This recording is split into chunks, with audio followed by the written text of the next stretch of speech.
এই গৰাকী হৈছে সীমা। সীমাৰ প্ৰতিটো কথাত সকলোৰে ওপৰত কেৱল মাথো সন্দেহ কৰে। এদিনাখন যেতিয়া ৰাহুল এটি ফোন কলৰ বাবে ৰুমৰ বাহিৰলৈ গৈছিল। ৰুমৰ বাহিৰলৈ কথা পাতিব গৈছে। নিশ্চয় এখেতৰ বাহিৰত কাৰোবাৰ লগত সম্পৰ্ক আছে। যেতিয়া ৰাহুল পুনৰ ৰুমলৈ আহে, হ'লনে আপোনাৰ সেইজনীৰ লগত কথা পতা? আপুনি মোৰ লগত প্ৰৱঞ্চনা কৰি আছে। মই সকলোবোৰ বুজিছো নহয়। আৰে তুমি পাগল হৈছা নেকি? বিদেশৰ পৰা ফোন আহিছিল আৰু এতিয়া বিদেশত দিন হৈ আছে।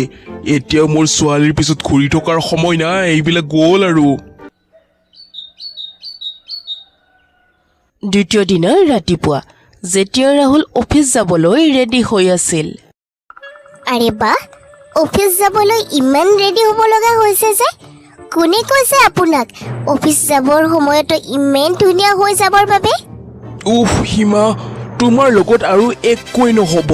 ৰাতিপুৱাই এইবিলাক কথা লৈ আৰম্ভ নকৰিবা দেই। দেখিছে, মই সঁচা কথা কৈছোঁ বাবে আপোনাৰ গাত ধৰিছে, নহ'লেতো আপুনি একোৱেই নক'লে হয়। আৰে সীমা, তোমাৰ কোনো চিকিৎসা নাই। এনেদৰে কৈ ৰাহুল অফিচলৈ গুচি যায়। কিন্তু সীমাৰ সন্দেহ নুগুছিল। দুপৰীয়াৰ সময়ত সীমাই, মই এবাৰ ভিডিঅ' কল কৰি চাওঁচোন ক'ত বা কাৰ লগত কি কৰি আছে। সীমাই ৰাহুললৈ ভিডিঅ' কল কৰিলে। কিন্তু ৰাহুল মিটিঙত থকাৰ বাবে সীমাৰ ফোন উঠাব নোৱাৰিলে। মই জানিছিলোৱে এখেতৰ কাৰোবাৰ লগত বাহিৰত সম্পৰ্ক আছে, মোৰ লগত প্ৰৱঞ্চনা কৰি আছে। হে ভগৱান, মই কেনেদৰে এখেতৰ প্ৰকৃত ৰূপ মানুহৰ মাজলৈ আনিম? ভগৱান, তেখেতেও মোৰ লগত প্ৰৱঞ্চনা কৰিছে। সীমা কান্দিব ধৰিলে। এনেতে সীমাৰ মনলৈ এটি বুদ্ধি আহিল। টিনা, মই এখেতৰ অফিচলৈ যাওঁ। ল'ৰা ছোৱালীহাল অকলে আছে, অকণমান যাবাচোন। হয় কিয়ানে, আপুনি অফিচলৈ যাব যে কেলে? সকলোবোৰ ঠিকে ঠাকে আছেতো? এতিয়া সীমাৰ টিনাৰ ওপৰতো সন্দেহ উপজিল। আৰে টিনাই কেলেই সুধিব সীমাই ক'ত যাব? ঠিকে ঠাকে আছে মানে? আৰে বেয়া কি হ'বলগীয়া আছে? নহয় মানে মই এইটো ক'ব বিচাৰিছোঁ, শইকীয়াই টিফিন নিব পাহৰিলে নে কোনোবা ফাইল নিব পাহৰিলে? বাৰু ঠিকে আছে, আপুনি চিন্তা নকৰিব, আপোনাৰ ল'ৰা ছোৱালীহালক চাম বাৰু।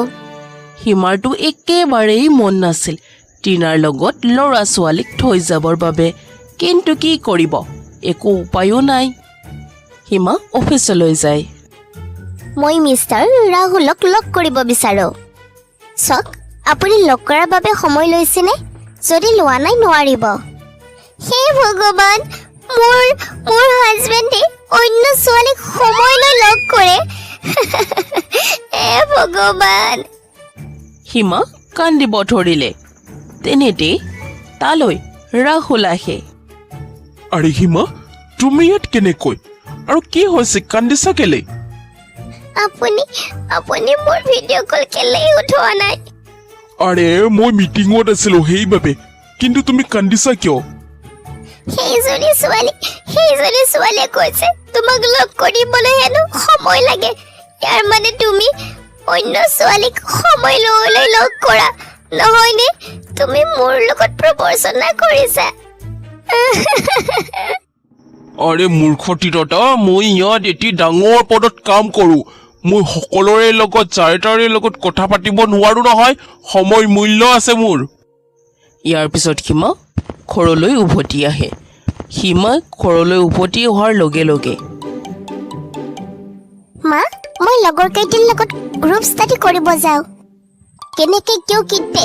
মানে বা, গ্ৰুপ ষ্টাডিৰ নামত যে তোমালোকে অল্লৰ তলকৈ ঘূৰি ফুৰিবা, মই কি নাজানো বুলি ভাবিছা? এইপিনে মই তোমাৰ নামত, তোমাৰ পঢ়াৰ নামত ইমান টকা পইচা খৰচ কৰি আছো, কিন্তু তুমি এই গ্ৰুপ ষ্টাডিৰ নামত অল্লৰ তলকৈ ঘূৰি ফুৰিবা। আৰে মা, প্ৰতিটো কথা সন্দেহ কেলেই কৰি থাকা? মই সঁচাকৈ লগৰ লগত গ্ৰুপ ষ্টাডি কৰিবলৈ যাম। ঠিক আছে যোৱা, কিন্তু এটি চৰ্টত। যেতিয়ালৈকে পঢ়ি থাকিবা তেতিয়ালৈকে তুমি মোৰ লগত ভিডিঅ' কলত থাকিবা। মা পাগল হৈছা নেকি? লগৰবোৰে মোক কি ভাবিব? শ্বৰ্ট মানা যদি যোৱা নহ'লিব নাযাবা। ঠিক আছে নাযাওঁ তেতিয়াহ'লে মই, মোৰোতো সন্মান আছে। এনেদৰে কৈ ৰোহিত ভিতৰলৈ যায়। সীমা ইয়াত অকণমান পায়স আছে খাবা। সীমা বাতিটোলৈ চায় আৰু সীমাৰ সন্দেহ হৈ যায়। আচলতে টিনাই ক্ষীৰৰ লগত কিবা মিহলাটো নাই। পায়স আনিছা? কিন্তু কিয় আনিছা? ইমানবোৰ ওচৰ চুবুৰীয়া আছে, সকলোৰে বাবে দিছা নে মোক অকলে দিছা? আৰে ইমান বেছি বনোৱা নাই নহয় সকলোৰে বাবে। তেতিয়াহ'লে মোক কিয় দিছা? সঁচা কথা কোৱা, কি মিহলাইছে ইয়াত? আৰে প্ৰতিটো কথাত সন্দেহ কৰাৰো এটি সীমা থাকে। দিয়া নালাগে তুমি ক্ষীৰ খাবলৈ, এইখিনি ক্ষীৰ মই পুনৰ লৈ যাম। টিনা উভতি যায়। নিশ্চয় ক্ষীৰত কিবা মিহলাইছিল, সেইবাবে উভতাই লৈ গ'ল, নহ'লে উভতাই নিনিলেহেঁতেন। আৰে মা কি কৈছা এইবিলাক? তোমাৰ এই সন্দেহৰ বাবে কোনো শান্তি থাকিব পৰা নাই। আৰে বা এই মহাৰাণীও ক'বলৈ ধৰিছে। তোৰ কি প্ৰব্লেম হ'ল? তই কিয় কৈ আছা? বুজিছো, নিশ্চয় তই ক'ৰবালৈ যাবি। আৰে বা তুমি কাৰ লগত কথা পাতি আছা? এতিয়া মাক বুজাই কোনো লাভ নাই, মায়ে আগৰ মা হৈ থকা নাই।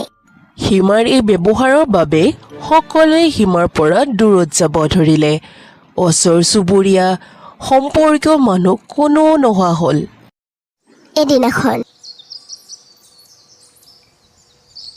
জীৱনটো নিৰখা হৈ গৈছে, না কোনোবা আহে না কোনোবা যায়। আগতে বন্ধৰ দিনত সময় নটা আছিল, এতিয়া এনেকুৱা লাগে যেন অফিচতেই ঠিকে আছে। হয় আপুনি কাৰ বাবে অপেক্ষা কৰি আছিল মই সকলোবোৰ জানো। কোনো নাহে, কেতিয়াও নাহে। গধূলিৰ সময়ত ৰাহুল চিন্তিত হৈ পৰিল। পাপা কোনো নাহে। কাৰ অপেক্ষা কৰি আছা আৰু তোমালোকে ইমান চিন্তিত কিয়? আৰে আজি আমাৰ এনিভাৰ্চেৰী। মা পাপাই তোমাৰ কাৰণে ছাৰপ্ৰাইজ প্লেন কৰিছিল, সকলোকে মাতিছিল, কিন্তু কোনো নাহিল। বাৰু ব'লা আমি অকলে কেক কাটোগৈ। ইয়াৰ পিছত সিহঁতে এটি ধুনীয়া ডেক'ৰেশ্যন কৰা ৰুমলৈ গুচি যায় আৰু সিহঁত অকলে সিহঁতৰ এনিভাৰ্চেৰী চেলিব্ৰেশ্যন কৰে। তেনেতে হঠাতে বীমাৰ যোৱা বছৰ এনিভাৰ্চেৰীৰ কথা মনত পৰি গ'ল। কেনেদৰে সকলোৰে সৈতে সিহঁতে চেলিব্ৰেশ্যন কৰিছিল, কিন্তু আজি সিহঁতৰ লগত কোনো নাই। মই বুজিছো তোমালোকে ইমান চিন্তিত কিয় আছা। মোৰ এই সন্দেহ কৰা স্বভাৱৰ বাবে মোৰ লগতে তোমালোককো সমাজৰ পৰা পৃথক কৰি পেলালে। আজি আমাৰ লগত কোনো নাই। মই তোমালোকক প্ৰমিছ কৰিছোঁ, আজিৰ পৰা মই কেতিয়াও কাৰো ওপৰত কোনো কাৰণত সন্দেহ নকৰোঁ।